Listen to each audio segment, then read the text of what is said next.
Hey, Pastor, what if I told you that you could get your team to do everything that you wanted them to do, be creative, be innovative, get stuff done, not miss any deadlines, and at the same time, not have to really check in on them all the time, not have to micromanage them, have to knock on the door. Hey, how you coming on that?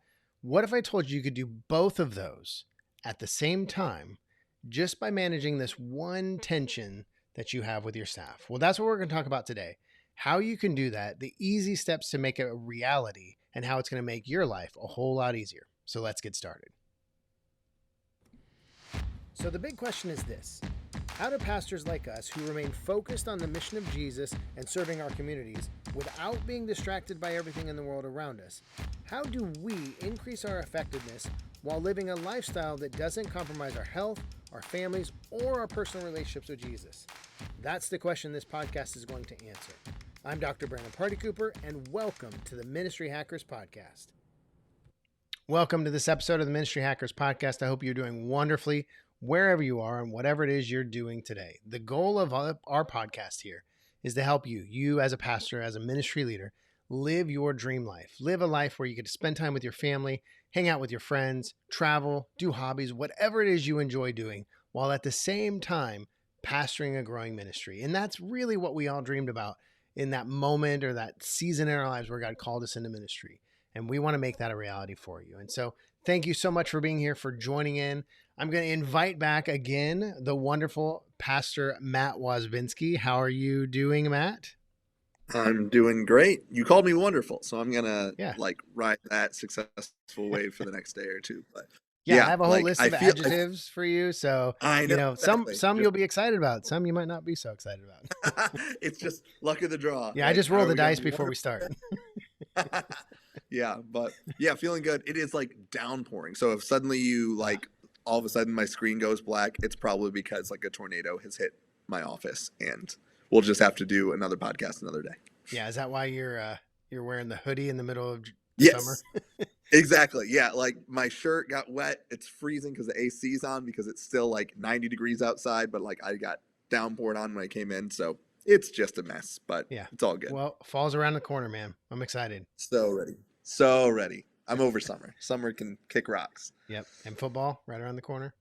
Yes. Can't wait. My gosh. The Lions are going to be good. Not good. They're going to be okay. They're going to be not bad. They're going to be not bad. That's good. We'll root for them sometimes. Yes. Yeah, sometimes. All right. So today we are talking about how to build this team that gets everything done, everything you want them to do, that gets, knocks it out of the park all the time, but at the same time doesn't take up all of your time. So, Matt, you have teams of people that you manage, teams that you oversee. One of the things that I think that we can both attest to is that when you manage people, it just takes a lot of time. There's a lot of time that, you spend checking in on them, checking on their work, making sure they're doing everything that they need to get done, making sure nothing's falling through the cracks. And I think that can sometimes be exhausting. And even for some of us who are maybe a little more introverted, we don't really like managing people for that reason. Where do you fall on that? Do you like managing people or no? It's an adjustment. It's something I've definitely gotten better at as I progressed in ministry. My wife and I quickly realized this when we were in student ministry, that we could run a really successful youth group of about 30 students really well. Just the two. Yep, just us, us in a prayer. We could do that, and we could do it really well. Once you got bigger than that, you need a team. And even smaller than that, you need a team to save your life a little bit and save your sanity. And so the more that I realize that the more that I can give away, the more effective the overall ministry becomes, the better. Now, that's not something that comes natural to me. My natural inclination is that I don't want to inconvenience others. I know that other people have stuff on their plates and jobs, especially when you're dealing with volunteers. Right. You're the one getting paid. They're just volunteering. So you don't really want to put too much on their plate. So you'll just do it yourself. Mm-hmm. That is my natural bend, and that's where I kind of lean towards. And so it's been a progress and something I still have to work on, kind of leaning away from that and saying, no, I need to empower people that oftentimes we call it stealing someone's serve. Mm. that someone has come here and they've communicated to you that they want to help, that they want to be a part of the solution, that they want to lead. Right. And by you know, not letting them do that, you're actually making it worse, not only for the overall productivity, but for that individual. Mm-hmm. That, when we were a mobile church, having people show up at 6:30 in the morning and then have nothing to do because I already did it, Right. that's an insult to them. And that makes Yeah. them uncomfortable. Like, no, Yeah. you're not going to have people last very long. Yeah. It's And deflating. so, exactly. And so that's something I have to work on and I am still working on. But I've found that the more that I do it, the better my team runs and the more open and free I feel to do other stuff that only I can do. Right. Well, and we talk about here on the podcast all the time, this idea of like living this dream life in ministry, and the key, like the number one thing to making that a reality is having a highly effective team, a team that, gets stuff done, that, you don't have to micromanage, you don't have to oversee. But then you also run into this problem like, okay, so I have a team and I don't want to micromanage them. I don't want to, constantly be checking in and looking over their shoulder, making sure they're doing everything they need to. But at the same time, I need to make sure that things are getting done. I need to make sure that, that the team is performing. If they're highly effective, the assumption is they're getting stuff done. But how do I know that? And so that's really what we want to talk about today, because Andy Stanley, he says, there's always going to be problems to solve, but sometimes there's problems you can't solve and you have to just deal with the tension and manage it. And I think this is one of those situations, because in order to have a highly effective team, and you and I, we've both been on great teams. We've watched high caliber leaders, high caliber staff members. We've watched that. And one of the things that is very clear with those types of leaders is they want a lot of freedom. They want to be able to, make a lot of their own decisions. They want to, chart their own path. They don't want to be micromanaged. They don't want somebody looking over their shoulder. But at the same time, as leaders, we know that there has to be accountability along the way, that, they can't just have a free for all and just go do their thing, or you end up with, some rogue, member of your staff, doing all kinds of crazy things. And then that's where church splits come from. And so what we want to talk about today is really, how do you manage that tension, the tension of, having the freedom, giving your staff members or your team members freedom, but at the same time, holding them accountable, with clear boundaries and checkpoints and consequences. How do we manage that tension? So Matt, do you feel like that when you're dealing with your teams? Do you feel this tension between giving them freedom, but then also holding them accountable? Absolutely. Because a lot of my team, I probably have somewhere in the ballpark of 60 to 70 team members, and almost all of them are volunteer. So it's this real tension of, one, volunteer time. So you don't want to offload too much on them. And then two, the idea that you don't want to just give them free rein and then expect them just to figure it out. A lot of them are talented and really good at what they do, maybe in their 9-to-5 job, but this might not be their career choice. Mm-hmm. And so they feel like, for example, prayer team, like they might be passionate about prayer, but passionate about prayer one-on-one versus corporately versus in a small group setting, all these sort of things. And I can't just give them the reins and say, run prayer and just expect them to know what Right. to do with it. But at the same time, I don't want to be micromanaging, and every time that they pray over a group of people, I follow up and be like, that was great, but next time maybe say amen instead of amen. Just, it's just a little thing. Like, you don't want to be micromanaging people Right. either, because then they're going to almost be frozen by this paralysis of like, okay, well, now I feel like I don't know what I'm doing at all. Mm-hmm. And what if I'm messing it up, or what if I drop the ball? Right. And so you don't want people freezing up because they feel like they're unprepared or under equipped. And so, yeah, it's this, you stifle that creativity that they have. Mm-hmm. Exactly. And the other thing too is when you're dealing with a bunch of different ministry areas, you're not in the weeds as much as they are. Mm-hmm. So one of the examples is parking team. I just had a really great conversation. We have signs that our parking team holds, like, glad that you're here and all that sort of stuff. Right. And, we have 3 or 4 different signs. They grab a sign, they go out to the parking lot and help direct traffic and all that. And I thought everything was going well. And then recently, my parking team lead said, I would love some new signs. He said, one of our signs says, there's a smile under this mask, because we made those during COVID. Oh And yeah. he's like, and no one's really wearing masks anymore. And so that sign just sits there. And he's like, so, and when people are coming in and they see the same phrase like week after week after week, it kind of loses its like pizzazz or its special like ability to kind of make someone smile or get someone's attention.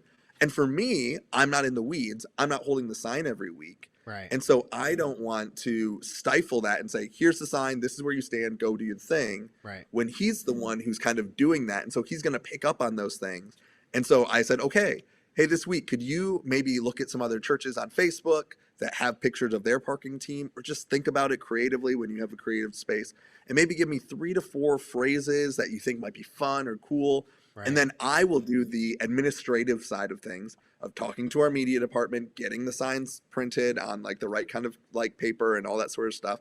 But like letting him kind of have that creative license now, once again. And then, but there's that tension. If he kind of says like turn or burn, like, and he thinks that's funny, but that's not really the vibe we're going for when people are driving down the street. Not really the message we're wanting to send. Exactly. So like, once again, there's that tension. I want him to be creative. He's the one who's leading the team. He's the one who has to hold the sign. But at the same time, I want to be able to. So yeah, there is just that constant, like you said, it's not something where, okay, it's solved, but it's a tension that we have to manage and work through, but it's the best way to do it. Right. Well, and I think if you go too far, either way, so you go too far on the freedom side, well, again, you don't have a team. You have a bunch of individuals doing their thing, and you're just trying to like herd cats to just make any semblance of anything because you have all these little kingdoms going on within your team. But at the same time, if you have, high accountability almost to the point where you're dictating the details and you're overseeing every step and you're making every major decision, or at least every decision has to be run through you before it can be made, well, then you just take away all the greatness of your team members because they're not able to do anything without you being involved. And so, you don't want either extreme. And so, yeah, so you're having to manage this tension. And so, so what we want to do today is I'm going to give you 4 keys to managing this tension, 4 keys to offering freedom and accountability so you can create this productive culture, this, culture of team members who are knocking it out of the park, getting stuff done, not lagging, not missing deadlines, but really getting a lot done so that you can all enjoy time at home and enjoy time doing the things you love to do outside of ministry. And so the first thing that you want to do is that you want to establish clear goals. You want to make sure that your team, whether they're operating as a group or whether they're operating as individuals, making sure that your team members, they understand what are the goals of what we're trying to do. So like, for instance, you were just talking about your parking lot team. What are the goals that I want the parking lot team to accomplish every Sunday? What do I want them to accomplish over the course of a month or over the course of the year? What are the goals? Because, this fits into the idea of, as the lead, whether you're a lead pastor, whether you're leading, you're a staff pastor leading a team, the vision of that team comes from you. And so providing these clear goals, making sure everybody's on the same page with here is the end point we want to get to. Then that makes it clear that, hey, we're all going here, but how we get there, that's your realm. You make those decisions. You figure out how we get there, but making sure that everybody's on the same page with the goals in mind, that we're all going the same direction. We're all going to the same place, even if we take a little bit different routes to get there. Yeah. I think that a real good practical example of that is our safety team.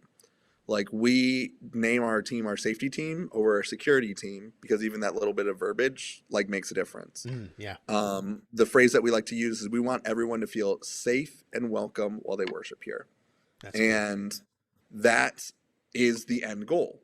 And that helps really because if we want people to feel safe, well, then I might have my safety team lead putting up like metal detectors in the entrances. Like, know what I mean? Because if the end goal is that everyone here is safe, then he might be patting people down as they enter the door. He might be stopping every single person that has a bag. They're like safe. All these sort of things because they're safe. 100% guaranteed. Like nothing is going to go down. But they won't feel welcome here. They'll feel like if they feel like all of our safety people are TSA agents who are trying to like catch them, like, sneaking in like, 12 ounces of water into the nursery or something, like, then they're not going to feel welcome.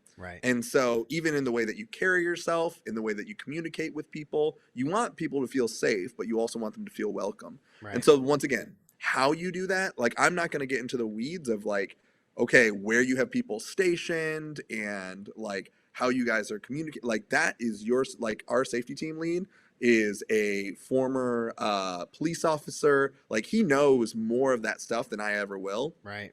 when it comes to like less lethal versus like our red team who can conceal carry. Like, you know, Right. like he knows all of that sort of stuff. But so I'm not gonna like assume that I know that, but I want people to feel safe, but I also want people to feel welcome. And so, Right. however, if there's an incident in the auditorium or if there's something going on in the parking lot, are we doing both of those things equally? And then how you accomplish that is up to the team lead. But Right. once again, you're establishing a clear goal and saying that this is what we want to accomplish. So then if somebody is like, they got a bag and then they tackle them in the lobby, like, okay, yeah, that might have been the safe thing to do, but now does that person feel welcome? Did the Right. people who saw Right. you like, you know, tackle someone to the floor, do they feel welcome? Like all of Right. that sort of stuff. And so yeah, so you want to establish those clear goals, and then how you get to those goals, there's that wiggle room. But Right. you want to make sure that they know that the end goal is not just that nothing bad ever happens, that there's never a disturbance whatsoever,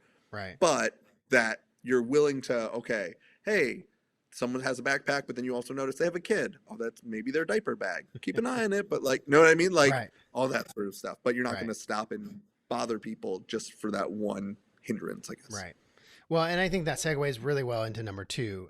Number two is provide protective boundaries. And this is important to understand. So I always think about there was an experiment done years ago on children at playgrounds. And the experiment was it was trying to measure how the children would respond to boundaries.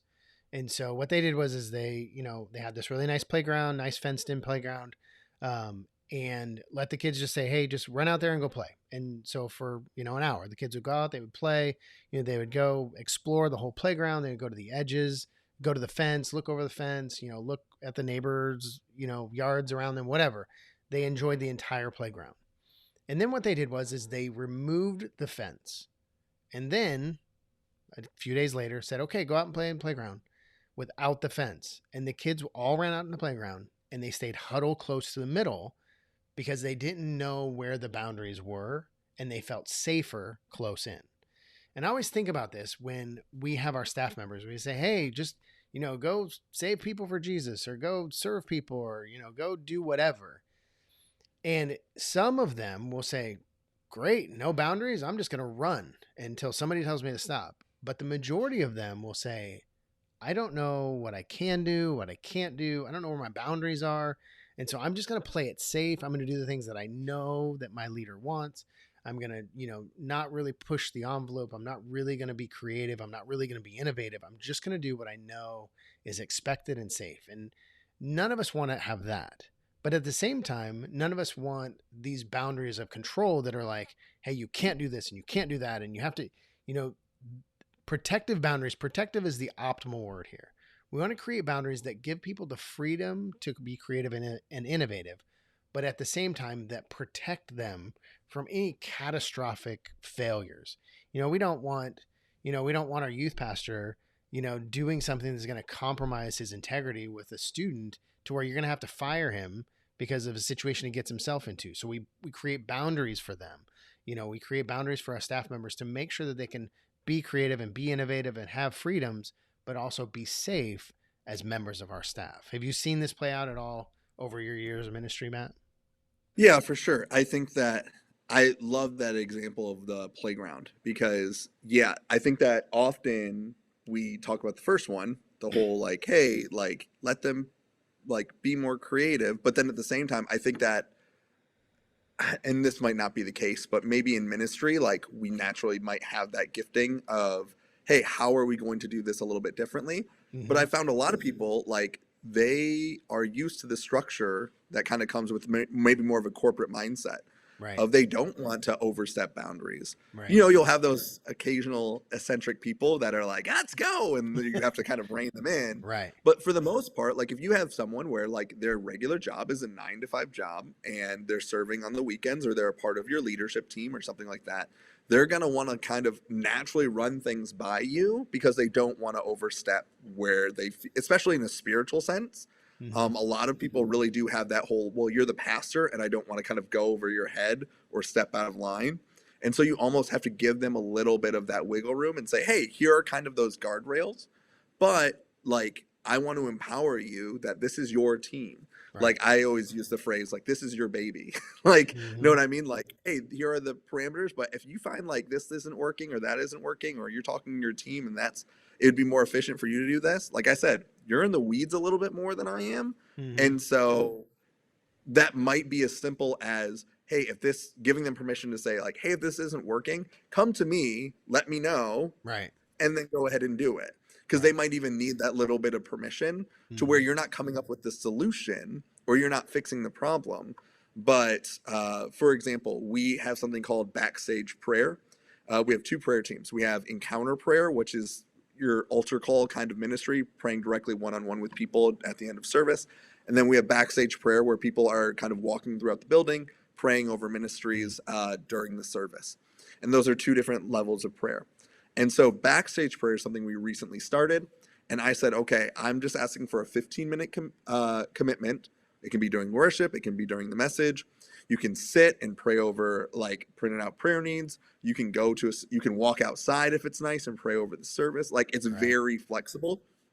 And so, but then I also said, but let me know. I told my prayer team leader, let me know if this isn't working. That might be too much freedom. And someone's like, I'm almost overwhelmed with like, I don't know what The I'm freedom. doing because you're not giving me any Yeah. parameters whatsoever. Mm-hmm. And so we might have to reevaluate in a couple of months and say, hey, our team members are liking backstage prayer, but it would be really helpful if they maybe had these three things that they could do instead of just kind of do whatever you want.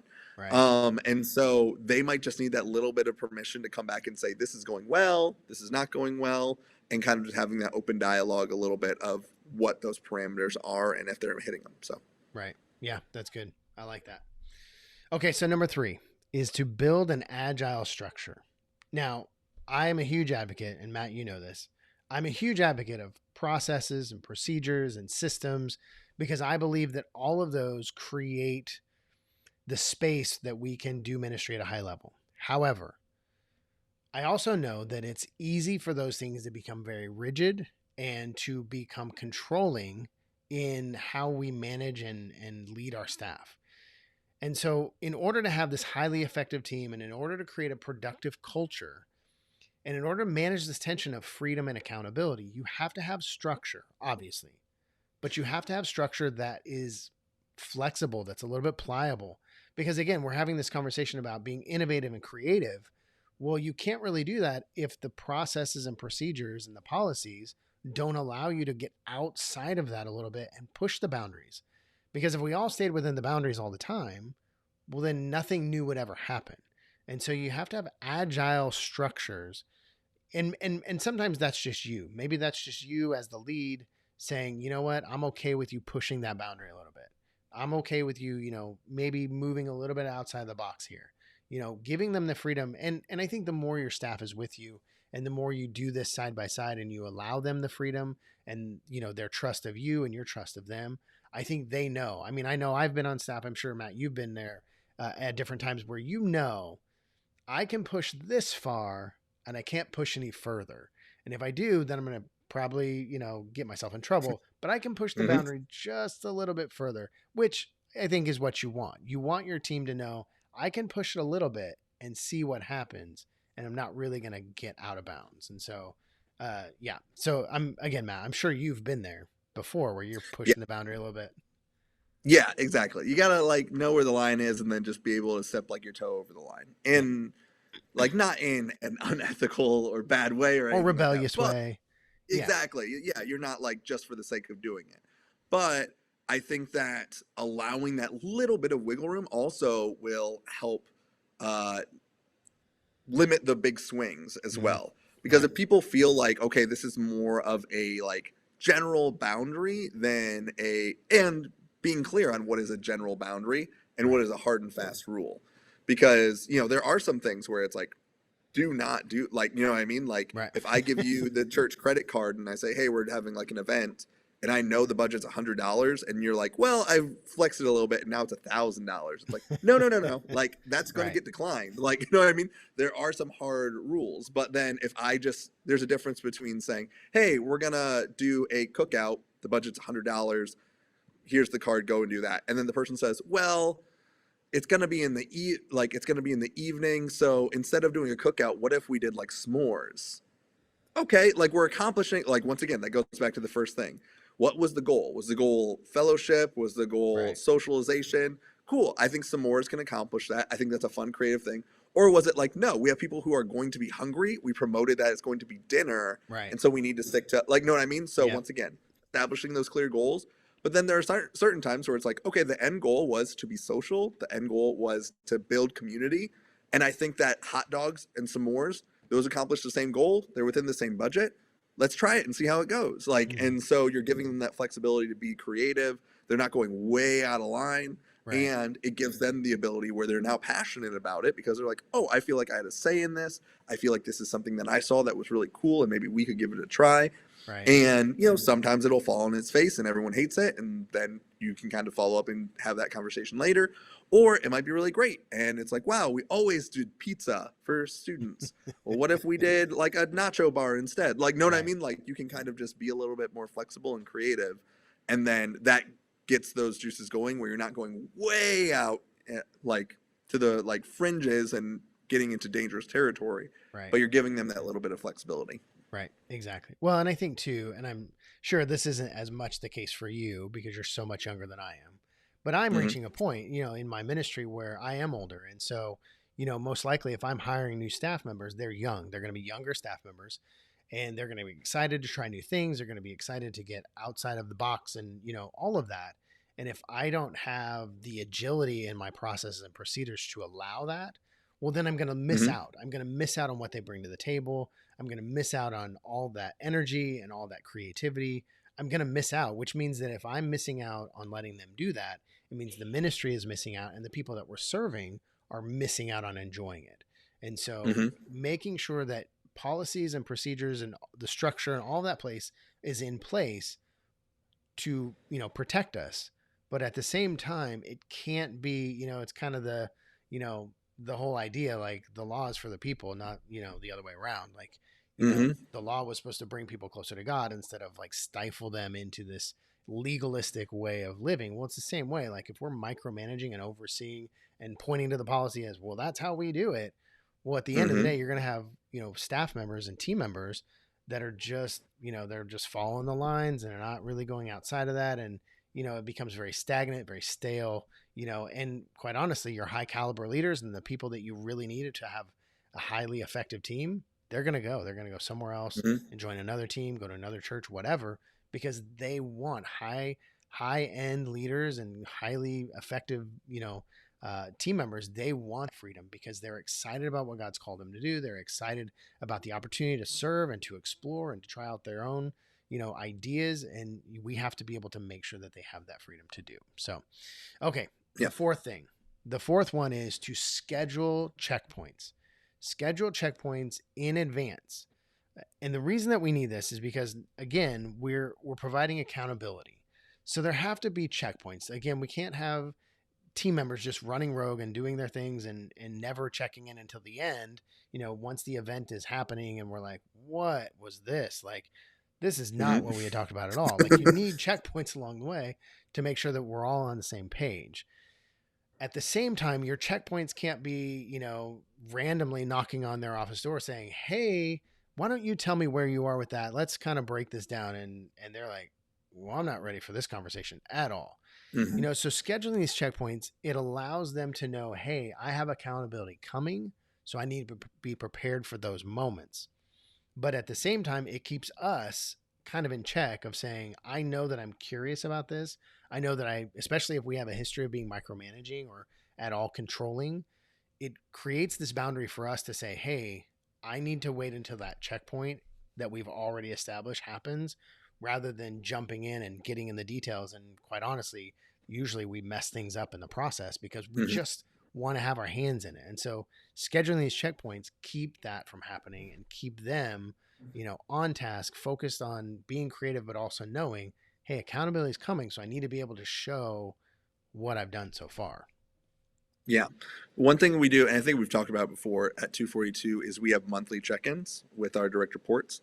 And that for me has been a lifesaver. I am a natural worrier. I struggle with anxiety. I struggle with stress. So when a lead pastor would come to me and text me and say, hey, it's Saturday and it's like, hey, let's meet on Monday. Want to run some things by you. I'm like, this is the worst. Yeah. Like, it might literally be like, hey, do you like this blue color or this green color for the next logo?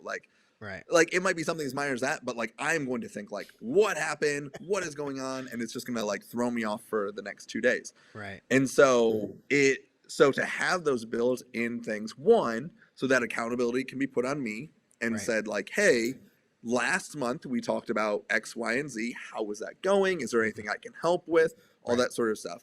And then two, it also gives me a natural check-in point where then I know, honestly, I can like brag a little bit on certain things and the progress I am showing, because I think that's also a tension that your team might feel is, most people don't like bragging on themselves because it feels like this self-proclamation of how great your team is or how awesome you're doing.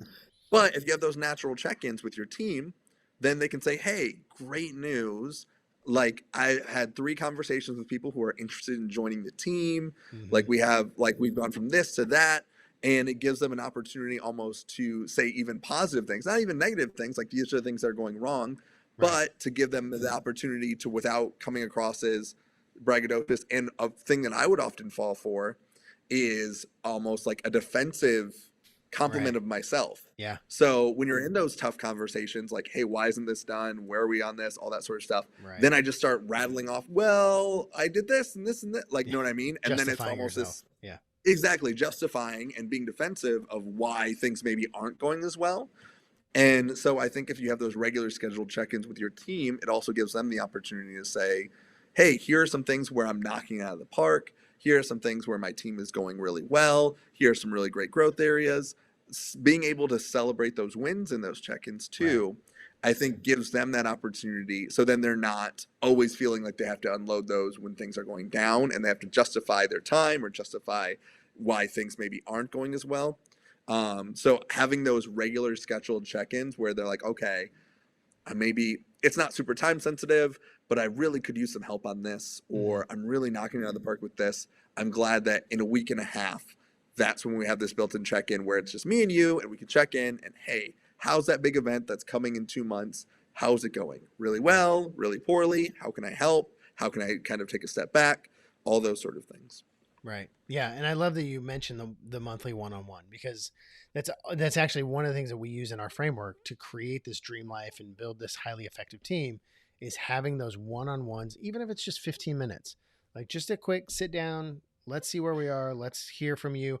And quite honestly, for me, what I've always liked about one-on-ones with my team members is it gives them a space to, to kind of be open and honest, say, hey, I'm really struggling in this area because, I have this volunteer that's not really working out, or I can't figure out this problem. Like, I'm able to be a resource for my team members to kind of problem solve and fix things, rather than this authoritarian that's like, well, you're not doing this and you're not doing that. Like, it gives them the space to come to me, and that they know, and it also helps. They're not knocking on your door all the time. Hey, I need help with this. I need help with this, because they know this monthly meeting is coming up. But then also it creates this nice back and forth where you're not in a staff meeting with the other staff members. It's just you and them, and they're able to talk to you. You're able to talk to them. You're able to problem solve together. And quite honestly, over time, it creates a stronger relationship. If it's done right, a stronger relationship between you and them, which then just strengthens the team as a whole. And so I like that you brought that up. I think that's huge. And I think that also it de-stresses with your team meetings in general. Because you know that these big, heavy conversations that might happen in a monthly or a check-in are not going to be happening all the time on the fly. Yeah. It's not a monthly call on the carpet. Exactly. It's a cooperative, hey, tell me where you're knocking it out of the park. Yeah. Tell me where I can help a little bit.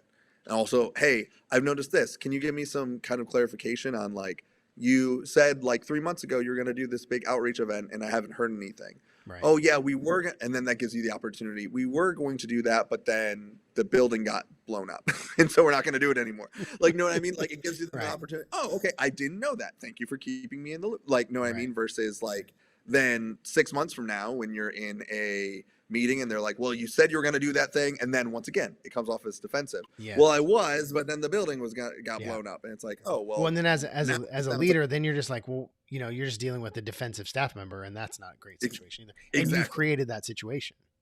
Exactly. And so now it's more of like we're having those regular check-ins. So now, like I said, it's not coming from that defensive position of I'm having to justify and explain, but it's more of a, hey, like this is a steady, consistent check-in, and it helps kind of fix those sort of things. So then it's not like, oh, well, we only talk one-on-one once every 8 months, and it's normally when one of us has done something wrong. Right. And so now anytime that we're talking, there's that automatic tension that fills the room. Yeah. Because this can't be a good thing. Versus when you're having those monthly ones, you're like, okay, I feel better equipped. I feel like I kind of even going back, I feel I know what my goals are. I know what my parameters are. I know kind of next month when I come in, like the night before, I always look over my notes and I kind of know, okay, how am I doing with this goal? How did I accomplish this? If I didn't, like, do I have some sort of reasoning behind it? Or we use red, yellow, green. Like red is I haven't started it. I haven't thought about it. It's not even been on my plate yet. Yellow is maybe I've started brainstorming a little bit. I've had a few conversations. It's in like the development mode. And green is I've done it. It's complete. We're good to go. Right. And so like knowing going into those conversations, what's going to be asked of me, kind of where my parameters are, all that's been really good. Yeah. Well, and I think it also allows you as the team lead, it allows you to pastor your team rather than hold them accountable all the time. Mm-hmm. It allows you to, randomly, knock on their office door and just say, hey, how are you doing? Not how are you doing on this event? Where are we at with this? Not that, but knock on the door and say, hey, how are you doing? How's your family doing? How was your vacation you just took? Or whatever the case is. Like, you can pastor your team more often because you know that you have these checkpoints coming and you can deal with the business stuff then. And I think that's one of the things we hear staff members talk about, and we even talked about in our episode with Frank a little bit. Like, the thing that staff pastors want all the time is they want their leader, their pastor, to pastor them, to love on them, to take care of them, to be interested in what they're doing in their own lives beyond just how they're performing and what their productivity is and those types of things. And so again, like building this highly effective team and managing this tension between freedom and accountability, pastoring them, man, that's such a huge piece because you're already allowing them to have the freedom, but it helps when you're pastoring them to hold them accountable in a healthy way and not in a authoritative dictator way. And they're afraid of your accountability because they're not sure what that conversation is going to look like and what's going to happen on the back end, because you've pastored them well along the way. And so I just think that, it kind of saying it relieves some of that underlying unspoken tension that kind of exists on staff and teams that doesn't have to be there. Yeah. Yeah. And I think that if we, especially in the age of like being more aware of mental health and depression and anxiety, like all that sort of stuff on your staff, like you want, and I think every leader, every good leader should want, when you go to your staff member and you knock on their door, the first thought should be, oh, hey, not, oh, crap. Like, know what I mean? Like, there should be like, that's not the response you want.